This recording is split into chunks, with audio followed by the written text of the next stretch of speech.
এই আলোচনায় আমরা বিশ্বের অন্যতম একটি সাধারণ ক্রনিক রোগ অ্যাজমা বা হাঁপানি নিয়ে কথা বলবো। এই রোগটা কিন্তু লক্ষ লক্ষ মানুষের জীবনকে প্রভাবিত করে। চলুন এর খুঁটিনাটি বিষয়গুলো একটু সহজভাবে জেনে নেওয়া যাক।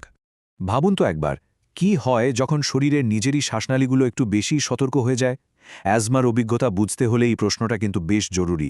চলুন এর গভীরে যাওয়া যাক।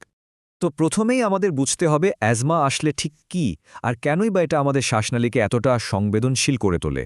মানে এটা শুধু একটা শ্বাসকষ্টের সমস্যা নয়, ব্যাপারটা তার চেয়েও গভীর। এটা হলো ফুসফুসের ভেতরে একটা দীর্ঘস্থায়ী প্রদাহ বা ইনফ্ল্যামেশন, আর এই প্রদাহের কারণেই শ্বাসনালীগুলো অতিরিক্ত সংবেদনশীল বা বলতে পারেন হাইপার রিঅ্যাক্টিভ হয়ে পড়ে।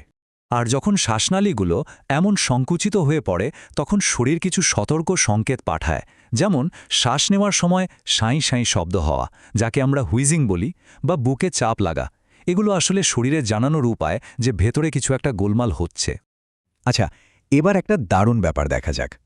যখন অ্যাজমা আছে এমন কেউ কোনো উত্তেজক বা ট্রিগারের সংস্পর্শে আসেন, তখন ফুসফুসের একেবারে আণুবীক্ষণিক স্তরে ঠিক কী ঘটে?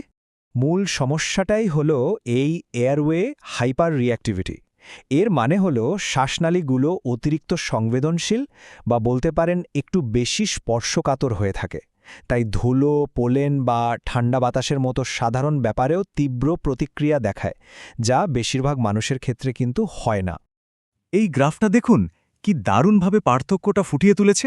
খেয়াল করুন, স্বাভাবিক শ্বাসনালীর রেখাটা প্রায় সমানই আছে, কিন্তু অ্যাজমার ক্ষেত্রে বিশেষ করে লাল রেখাগুলো দেখুন, কিভাবে সামান্য উত্তেজকেই শ্বাসনালী মারাত্মকভাবে সংকুচিত হয়ে পড়ছে।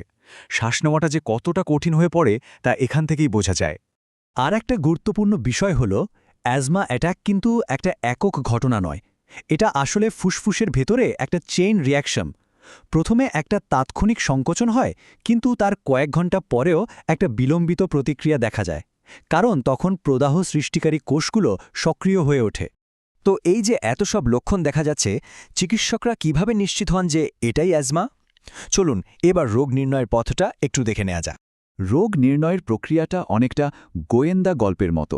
এখানে রোগীর বলা উপসর্গের সঙ্গে ফুসফুসের কার্যকারিতা পরীক্ষার মতো কিছু বৈজ্ঞানিক পরিমাপ মিলিয়ে দেখা হয়। এই গ্রাফে অ্যাজমা নির্ণয়ের একটা মূল চাবিকাঠি দেখা যাচ্ছে। ব্রঙ্কোডাইলেটর হল এমন একটা ওষুধ যা সংকুচিত শ্বাসনালীকে খুলতে সাহায্য করে। এখানে সবুজ রেখাটা খেয়াল করুন। ওষুধটা দেওয়ার পরই ফুসফুসের কার্যক্ষমতা কতটা নাটকীয়ভাবে বেড়ে গেছে। এই দ্রুত উন্নতিই কিন্তু অ্যাজমার একটা বড় প্রমাণ। রোগটা বোঝা তো গেল, এটা প্রথম ধাপ। এর পরের এবং সবচেয়ে জরুরি ধাপ হল এটাকে নিয়ন্ত্রণ করার কৌশল শেখা, যাতে একটা স্বাভাবিক আর পরিপূর্ণ জীবন কাটানো যায়। লক্ষ্য কিন্তু শুধু অ্যাজমা নিয়ে টিকে থাকা নয়, বরং এটাকে এমনভাবে নিয়ন্ত্রণে আনা যাতে দৈনন্দিন জীবনে এর কোনো প্রভাবই না থাকে। এই স্লাইডে যেমন দেখা যাচ্ছে, নিয়ন্ত্রিত অবস্থায় দিনের বেলায় প্রায় কোনো উপসর্গই থাকে না, আর জীবনযাত্রা থাকে একদম স্বাভাবিক। চিকিৎসার এই পদ্ধতিটাকে বলা হয় স্টেপ ওয়াইজ অ্যাপ্রোচ। মানে প্রথমে নিয়ন্ত্রণ আনার জন্য চিকিৎসার মাত্রা বাড়ানো হয়, তারপর যখন উপসর্গ নিয়ন্ত্রণে চলে আসে তখন ধীরে ধীরে ওষুধের মাত্রা কমিয়ে দেখা হয় যে ঠিক কতটা কম ডোজে এটাকে নিয়ন্ত্রণে রাখা যায়। এটা আসলে প্রত্যেক ব্যক্তির জন্য আলাদা একটা প্রক্রিয়া। একটা কথা মনে রাখা খুব দরকার, বিশ্বের সবচেয়ে ভালো ওষুধও কিন্তু কাজ করবে না যদি সেটা ঠিকমতো ফুসফুসে না পৌঁছায়। আর তাই ইনহেলার ব্যবহারের সঠিক পদ্ধতি জানাটা অত্যন্ত জরুরি। এই সহজ কয়েকটা ধাপ যদি ঠিকমতো অনুসরণ করা যায়, তাহলে দেখবেন দৈনন্দিন চিকিৎসার কার্যকারিতা অনেকখানি বেড়ে গেছে। সব শেষে একটা অত্যন্ত জরুরি বিষয়, কখন পরিস্থিতি গুরুতর এবং কখন সঙ্গে সঙ্গে ডাক্তারের সাহায্য প্রয়োজন, সেটা চিনে রাখাটা জীবন রক্ষাকারী হতে পারে। কিছু লক্ষণ আছে যেগুলোকে একদমই অবহেলা করা উচিত নয়, যেমন একদমে একটা বাক্য শেষ করতে না পারা বা খুব দ্রুত হৃদস্পন্দন হওয়া। এগুলো হলো স্পষ্ট লাল সংকেত, যা বোঝায় শরীর চরম সংকটে আছে। এই ফ্লোচার্টটা দেখে হয়তো একটু জটিল মনে হতে পারে, কিন্তু এর মূল বার্তাটা খুব সহজ আর ভরসা দেওয়ার মতো। সেটা হলো, গুরুত্বপূর্ণ অ্যাটাকের চিকিৎসার জন্য ডাক্তারদের কাছে একটা পরীক্ষিত এবং ধাপে ধাপে এগোনোর পথ রয়েছে। তাই দেরি না করে সাহায্য চাওয়াটাই সবচেয়ে বুদ্ধিমানের কাজ। তাহলে মূল কথাটা কি দাঁড়ালো? অ্যাজমাতে বুঝতে পারাটাই হলো এই ভয়ের পরিস্থিতিকে জীবনের একটা নিয়ন্ত্রণযোগ্য অংশে পরিণত করার প্রথম ধাপ।